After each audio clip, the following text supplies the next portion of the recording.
Thanks for listening to the Clive Barker Podcast. Please subscribe anywhere you can find audio so you never miss an episode. In episode 290, Jose and Ryan go over some Paul Kane book and movie news, and you can help Barbie Wild and Simon Bamford raise some money for a worthy charity. This episode is sponsored by Don Bertram's Celebrate Imagination. Don Bertram's Celebrate Imagination shop is dedicated to benefiting the Arts and Medicine program at Texas Children's Cancer Center. Up to 50% of the proceeds will support the program, where artist Don Bertram volunteers monthly. Don Bertram is a longtime friend of Clive's and celebrates and continues to be inspired by his art. He uses that inspiration to help kids through the Texas Children's Cancer Center, and we couldn't be more thrilled to continue to work with him. There's a news feature video that shows Don working with the kids at Texas Children's Cancer Center and his artwork. Click the side banner at www.clivebarkercast.com to find links to videos and his Etsy shop where you can buy his prints, books, and support this wonderful program. Check out his artwork and find out what inspired me to buy The Sentinel in episode 257, Art and Inspiration with Don Bertram. Well, welcome. This is episode 290 of the Clive Barker Podcast. And good morning or afternoon. Good afternoon, Jose. It's afternoon over there. Hey, Ryan. How you doing? Good. Yeah. Is it snowing where you are? Yes. Because it's snowing where I am. Snowing and raining. It's beautiful Ohio. That's self-killing snow if it's raining at the same time. Right. If that ever happens in I think we talked about this earlier today. If that ever happens in Fairbanks, if it rains at the same time, then we get a layer of ice on top of the snow, and it just makes everybody slide all over the road and crash. Tell me about it. That's when schools close here. It's not when it snows. It's only when crazy stuff like that happens. I have some lawn chairs outside in my patio, and they got icicles growing on them. So all right. Yeah, all right. But anyway, so I'm pretty cozy here in my little office, and we got some stuff to talk about. Not a lot, but some interesting stuff, right? Yeah. Oh, and one interesting thing is we just got off of recording our sort of episode 0 of Clive Barker Podcast Presents Jericho Squad 77, our Dungeons and Dragons game. So we had our first official sort of get together, kind of teaching people who haven't played D&D how it works and stuff. And so we went through kind of a combat scenario, and it is a part of the story, but it's sort of a weird prequel. So we're going to hold on to it until later on, and then we'll probably release it at that point. It was a lot of fun. We had some special guests with us, friends of the podcast, people who have been with us before. Should I say who was with us? Yeah. So we had Jill Manco and Catalina Carita from Little Spark Films. We had Lori Markle Bichet from Simon Bamford Fans, Dark Diddy's Uber fan. Yeah. And we had, of course, me, Ryan, and Ryan's brother. He was working behind the scenes on the tech part for D20, Roll20. Yeah. And Brent, who you might remember from that Cult Divinity Lost episode. Yeah. And Brant's another Fairbanks person, so I play D&D with him other times, and actually he's kind of recently been converted to he's a recent convert to Clive Barker stuff. So he's about halfway through Magica. He's about halfway through the Great and Secret Show. So yeah, he's starting to learn. I think he wanted to learn where the Nuncio comes from, and that's kind of central to his character. Right. So if you remember the technologically supported militarized witches of the computer game Clive Barker's Jericho, you can imagine if the Jericho Squad had these bases throughout, not just Earth, but also dominions of the Magica, right? Yeah. To deal with these various invasions or incursions of creatures and stuff. So that's what's coming down the chute. It's Jericho Squad 77, and in the game, those characters were super powerful. But in this world, here we are. 15 years or so after that game came out. Jericho's spread out all over the universe, right? I mean, there's the 5 Dominions, there's the Fugue, there's everything that's happened in a Clive Barker book has happened in this world. So there's squads monitoring everything. So they can't just have like all these super powerful guys because there just aren't that many. Mm-hmm. So they take what they can get. So these characters are going to be kind of starting out as level 1 D&D characters and kind of gradually going up levels and experience and getting more powerful.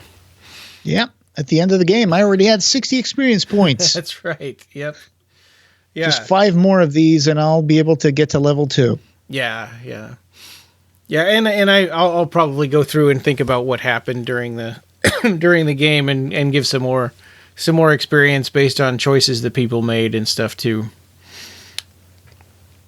Yeah, you're the DM of this game, so you kind of you know what's behind the scenes. You're pulling the strings on all the monsters and all the stuff that goes on. Yeah, and as part of the news, we made a teaser trailer for that. So if you go to our blog or our Facebook page or Twitter, we've got and we'll have a link to it in the show notes too. But we made a little teaser opening video for it, which is it's got a part of our opening for the episodes in there. So pretty neat. It doesn't give away the characters or anything yet, but it kind of describes the setting and when our first episode is going to be next weekend.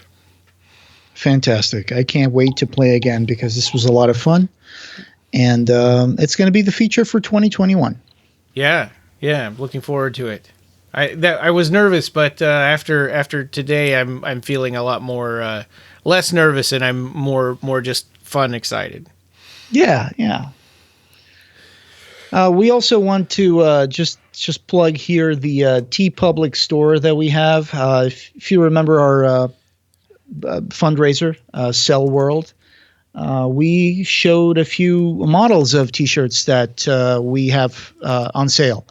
So if you go to teepublic.com/stores/BarkerCast, you will see that we have a bunch of designs, including the Cenobium T-shirt, Duels of Blood from our feature of the bracket system where we pitted Cenobites against each other until one of them won, and you had Nightbreed versus Hellraiser, and we had a bunch of brackets like that for 3 or 4 years.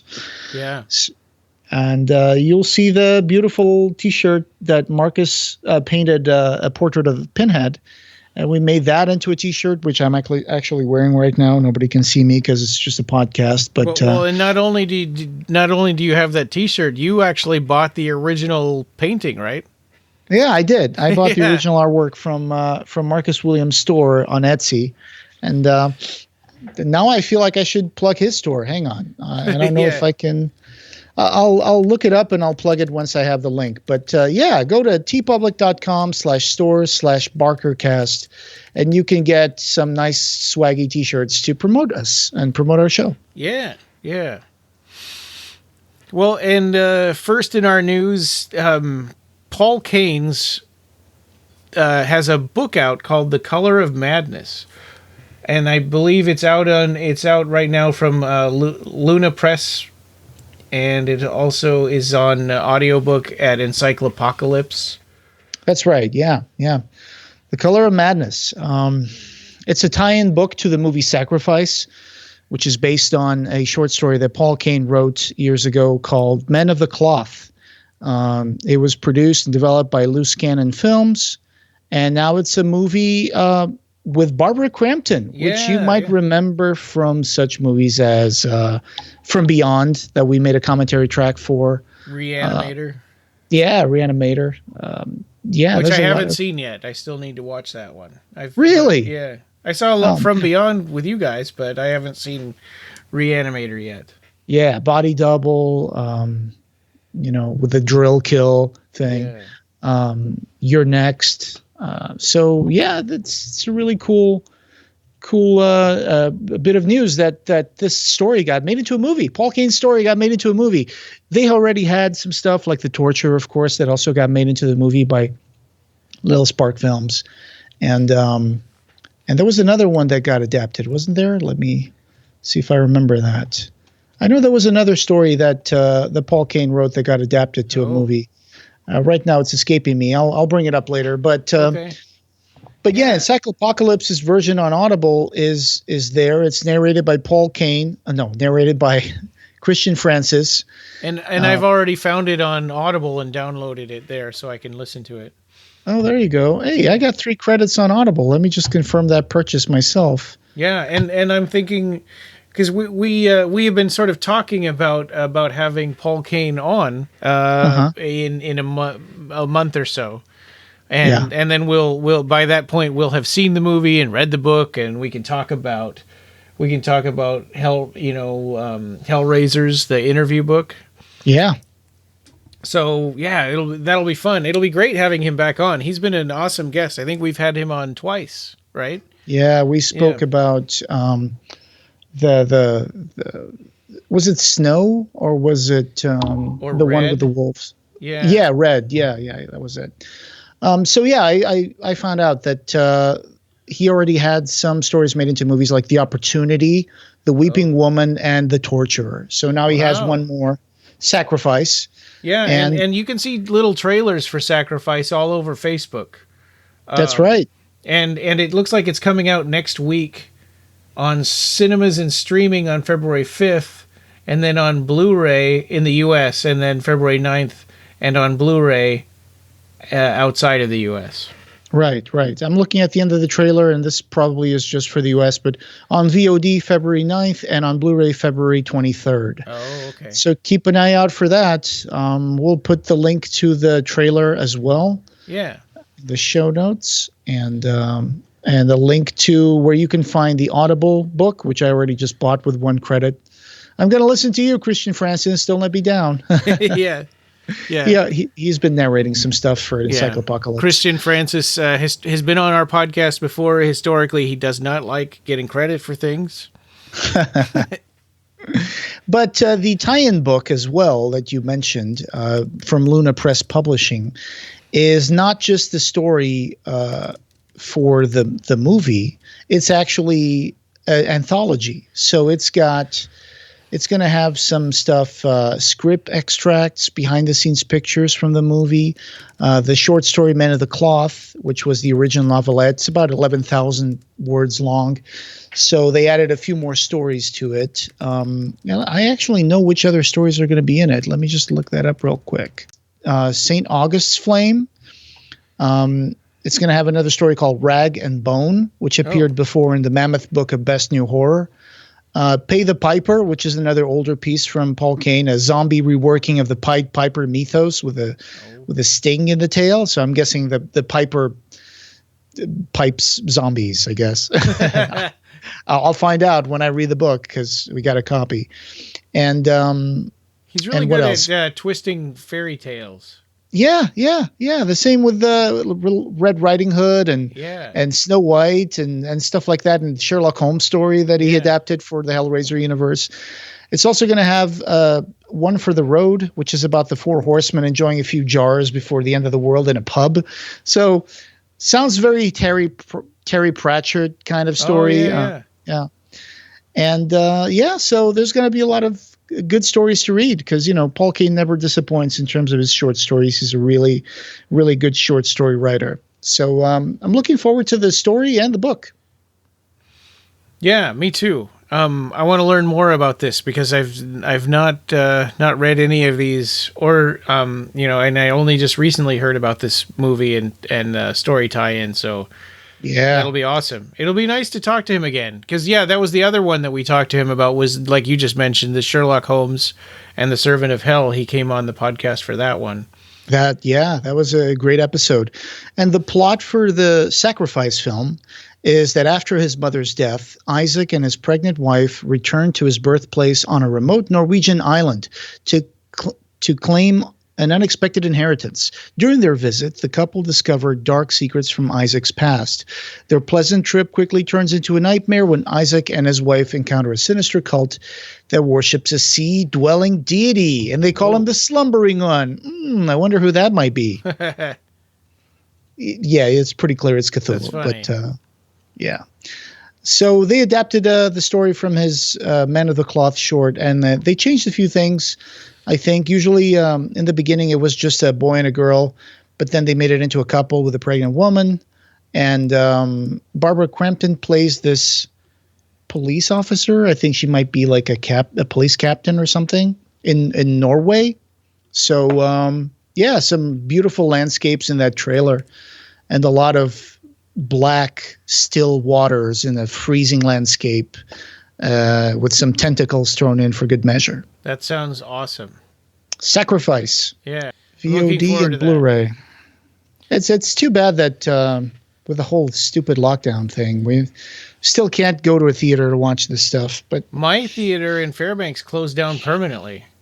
Oh, wow. And that's the only one we have. Like, we had one that was like a dinner theater sort of a thing, but they burned down. And now our Regal Cinema, which was big, that one is now out of business. It had opened up shortly. I remember we talking about and checking to see if it was open, and it was open, but I guess, Well, and I think if you go on Fandango and stuff, they still show it as a location, but when you click on the movies, there's none. Yeah. Yeah, and they're just gone. They're out of business. I don't know what's going to happen. Well, geez. I just hope people are saying, well, somebody else will just buy it back. It's like, they're going to barely struggling to probably keep the ones that they have. How are they going to buy more theaters? Yeah. We'll see. That's really unfortunate. I hope I'm going to be able to see the Candyman in a movie theater. Oh, we have a little. Yeah, we were gonna review that. I know. When it comes out, how am I supposed to? When I'm going to drive to 300 miles to Anchorage, I guess. Oh, I'm sure you'll be able. Candyman.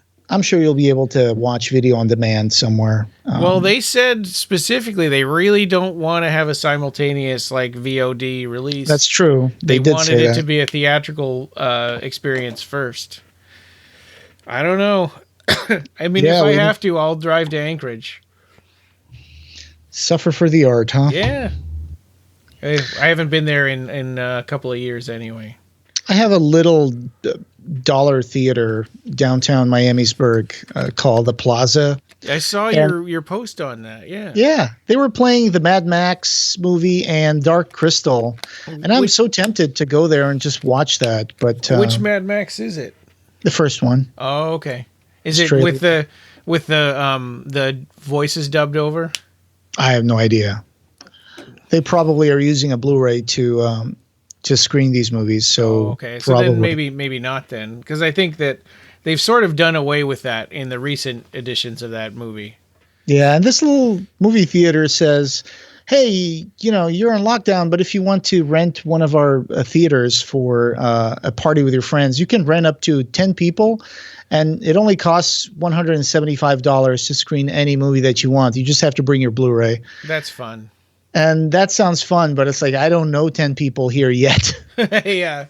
I don't even know any of my coworkers because I was hired online and I'm working at home, and it's like, I could bring the Nightbreed Blu-ray to play it, but it's like it would just be me and Sarah sitting in an empty theater with the projectionist up there playing the Blu-ray. It's like, cool. I almost did that with for client parties, as a realtor. I thought about renting the theater and screening a movie. And then I thought, what do all these clients have in common? Me. That's it. How do I know what movie they want to see? So I kind of gave up on that idea. Yeah. But that's one of those things that theaters are doing to keep the revenues coming in. Yeah, it's smart. If they can pivot and figure out how to survive, my heart goes out to them. It's hard. And this tiny little cinema that I'm talking about, I'm guessing if I went to see a movie there, probably there would be maybe 5, 6, 10 people in there, because it's a really small little movie theater in downtown. But it's so stylish. It's got these little stars on the sidewalk in front of it, and you see the sponsors, and there's different businesses and names on them from the local people who sponsor the theater. So it's like a little mini Hollywood Boulevard in front of the theater. It's so that's cool. Yeah, it's a really old-timey theater called the Plaza. Yeah, and I think the Dark Crystal, I would love to go see that in a theater. Yeah. I only saw it on video later on. I never saw it in the theater when it came out. So we'll see what happens. I mean, 2021, if enough people get vaccinated and things start opening up a little more and infections go down, it would be great to be able to contemplate the possibility of even going into a movie theater to watch a movie. Yeah. Well, and so our next news thing is Simon Bamford and Barbie Wilde are doing a Valentine's Day interview with Justin Gonzalez on the Hi, I'm Jason podcast. And that's today, the 31st of January, as we're recording this. And it's going to come out, this episode will also come out today. And it's to raise money for MS research. And they want to get past the $3,000 mark. So I haven't heard of the Hi, I'm Jason podcast, but that's awesome that they're doing that. And good luck. I hope they do raise that money. Of course, yeah. They I'm looking at the fundraiser they have on donordrive.com, and it's they've reached $2,281 for the goal of $3,000. Wow! And so it's still going. And what it says here is that Jason created this stream to end MS, an opportunity to change the lives of people affected by multiple sclerosis and fuel progress towards a world free of multiple sclerosis. He says that I think his mother had multiple sclerosis, and he was also diagnosed like in 2006. So, this is a live stream where he will interview 21 of his friends in all aspects of entertainment. Said, my next event, hosted by comedian Jason Pollock, will be a video podcast with cast members from the cult classic Hellraiser. So yeah. Or Hellbound, anyway. Yes. So that's pretty cool. We'll put a link to that drive to donate. And it's going to be amazing. I'm sure they have a lot of fun stories to tell, Barbie and Simon. And Simon was kind enough to also do the intro narration for our Jericho Squad 77. Yeah, right? Yeah. So how did you approach him for that? Oh, actually, that was Lori's idea. Mm-hmm. And because I was thinking, like, this is also an audio podcast. So for the people who only listen to it on audio, we don't want to just have a song. It needs to actually say something, instead of just having text on the screen. And I was going to narrate it. And I started to do that. And then I realized I didn't like how it was coming out with my voice, which is sort of ironic because of our podcast. But Lori recommended that we ask Simon, and I thought, that's a great idea. So we asked him, and he was, of course, he did it right away. He was really gracious about it. He recorded it right into the Facebook chat, and it worked out really well. Terrific. And so I just remembered also what is Marcus Williams' Etsy store, and we'll put that in the show notes. It is justanoutsider.com/shop.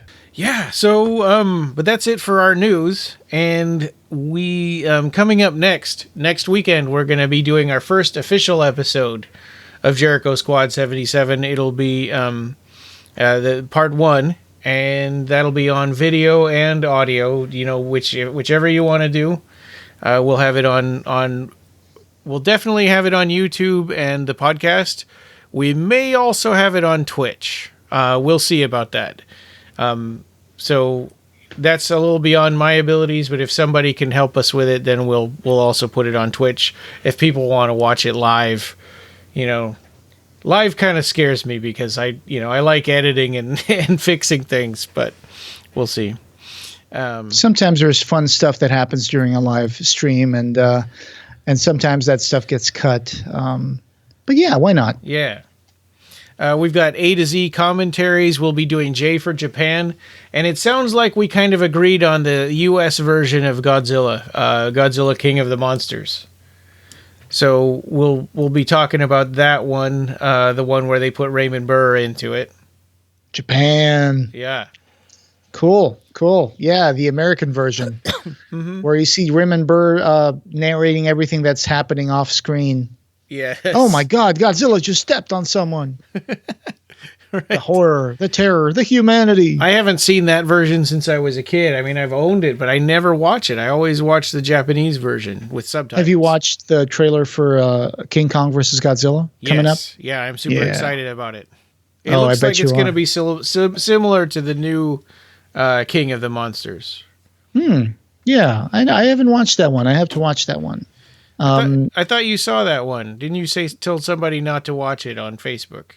Wait, I saw that one. I didn't see that one about Monster Island. That's about the King Kong. Oh, okay. They go there. Yeah. Yeah. I saw that one. Yeah. I think that one is called Kong. I forget, or Skull Island. Is it called? I forget. Skull Island. Yeah, Kong Skull Island. I think. Yeah, I didn't see that one. Yeah, I saw the King of the Monsters. Yeah. If you ever go back and have you ever gone back and watched the Peter Jackson King Kong movie again? I saw it in the theater, and then I think I saw it on Blu-ray when it has a 30-minute sequence of monsters chasing these characters through the jungle. It's totally exhausting to watch. Like, oh my god! And there was a lot more stuff that they cut. When they fall into that crevice and they have those weird worms that are eating people. Yeah. And then also Peter Jackson remade like that lost sequence of when they fall into the crevice and the worms start eating part of the crew. He remade it as if it was like the original 1931 or whatever King Kong. Yeah, I think it's in the extras. Oh, that's cool. Do you have that Blu-ray? I do, but now it's in a bin. I had to pack up all my movies because Jennifer's like, you don't watch a lot of movies right now.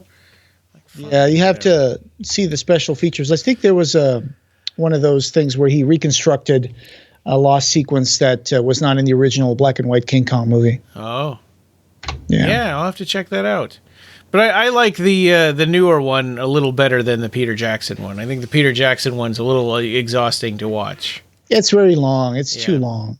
Also, the thing about Peter Jackson is just he doesn't know how to be economic with the sequences. He just keeps on making everything bigger and bigger and longer. Also a little more problematic with like the darker someone's skin is, the more evil they are.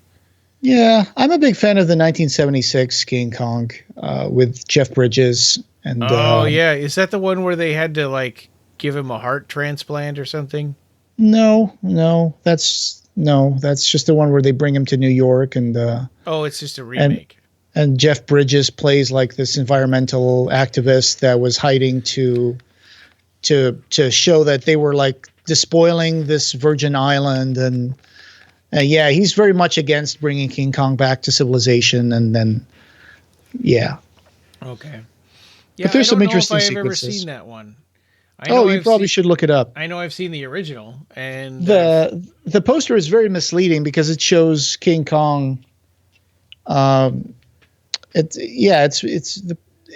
You should watch it. Look it up. Okay. 1976 King Kong with Jeff Bridges, and I think the actress is what was the name of that actress? She's in the American Horror Story. I forgot. God, it's like her name is right on the tip of my tongue. Hang on. King Kong. I have to Google this. It's unforgivable. It's produced by Dino De Laurentiis, and it's got who is it? Jessica Lange. Yeah. Oh, yeah. Okay. There we go. Yeah. And Jeff Bridges, and pretty good movie. It's really misleading in the poster because King Kong has each of his feet is on top of one of the Twin Towers, and the Twin Towers do not show up in the movie at all. Like he never climbs the Twin Towers. Like that Spider-Man trailer that had the web in between the Twin Towers that caught the helicopter. Yeah. They took that out pretty quickly. Yeah. Yeah. Anyway, so looking forward to doing Japan.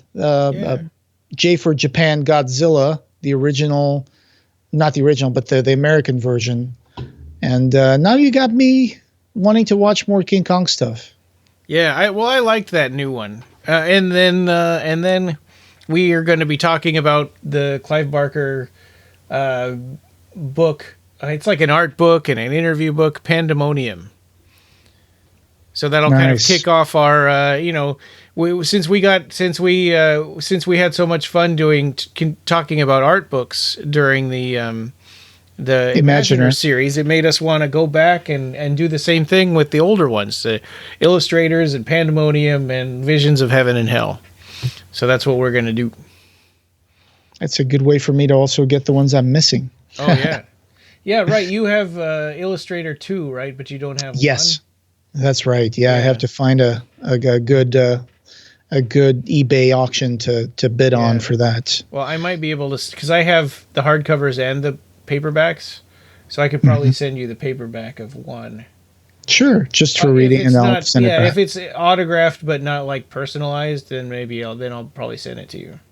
All right, cool. We'll figure that out.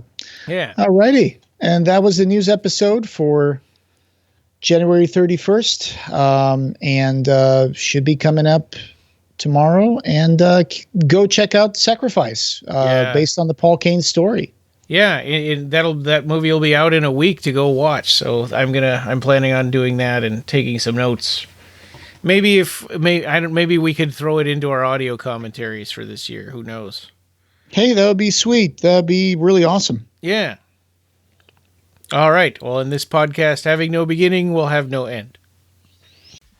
Thank you for joining us, and we hope you have subscribed. You can find the Clive Barker Podcast wherever you find audio. Show notes for this episode, as well as news and reviews, can be found at our website at www.clivebarkercast.com. The Clive Barker Podcast, or BarkerCast, is an independent editorial podcast and blog that is not affiliated with or under contract by Clive Barker or Seraphim Inc. This is a labor of love by the fans for the fans. Watch for our annual Kickstarter fundraisers to get some cool stuff, and you can buy t-shirts on our TeePublic store. Go to teepublic.com and search for BarkerCast.